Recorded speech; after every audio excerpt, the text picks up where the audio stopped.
সবজির মাছি পোকা খুবই কমন একটি পোকা এবং অত্যন্ত ক্ষতিকর মারাত্মক পোকা।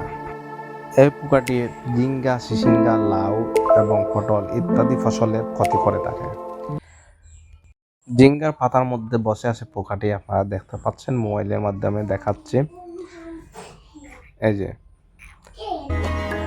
মাছির মতো দেখা যাচ্ছে, এটাই হচ্ছে মাছি পোকা। অত্যন্ত ক্ষতিকর এবং খুবই মারাত্মকভাবে ক্ষতি করে ঝিঙ্গা, চিচিঙ্গা, লাউ সহ অন্যান্য ফসল।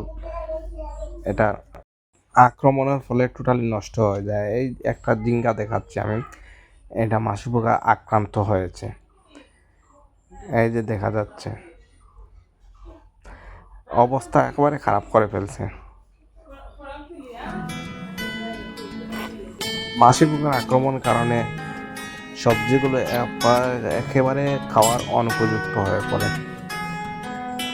বর্তমানে অতিবৃষ্টির কারণে মাছি পোকাটি দমন করা যাচ্ছে না। কীটনাশক স্প্রে করলে বৃষ্টির পানিতে ধুয়ে যায়, তাই কোনো কাজেই আসতেছে না। আর বৃষ্টির কারণে কীটনাশকও স্প্রে করা যাচ্ছে না।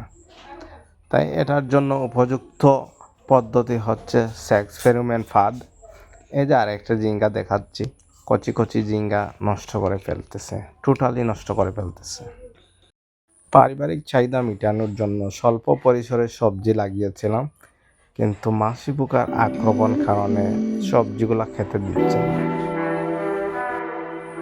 অনেক সবজি, অনেক ঝিঙ্গা, চিচিঙ্গা সহ চিচিঙ্গাও আছে, এগুলা নষ্ট করে ফেলতেছে। মাছি পোকা মূলত এই কচি কচি ফলের মধ্যে এই যে বসে আছে মাছি পোকা, ঝিঙ্গার মধ্যে দেখেছে এখানে বসে ডিম ছেড়ে দেবে। ডিম দেওয়ার পরে কিরাটা এখানে ভিতরে ঢুকে যাবে, ঢুকে এগুলা পচন ধরবে, পচে নষ্ট হয়ে যাবে। অনেক সময় মাছি পোকার আক্রমণ নষ্ট না হলেও ঝিঙ্গা, চিচিঙ্গা ইত্যাদি এবড়ো তেবড়ো বাঁকা হয়ে যায়। এই যে মাছি পোকাটা উঠতেই চাচ্ছে না, বসে আছে। আমার মনে হচ্ছে মাছিটি সম্ভবত ডিম পাড়তেছে, বসে কোনো নড়াচড়া নাই, উঠবার একবারে এই মাত্র চলে গেল আর কি।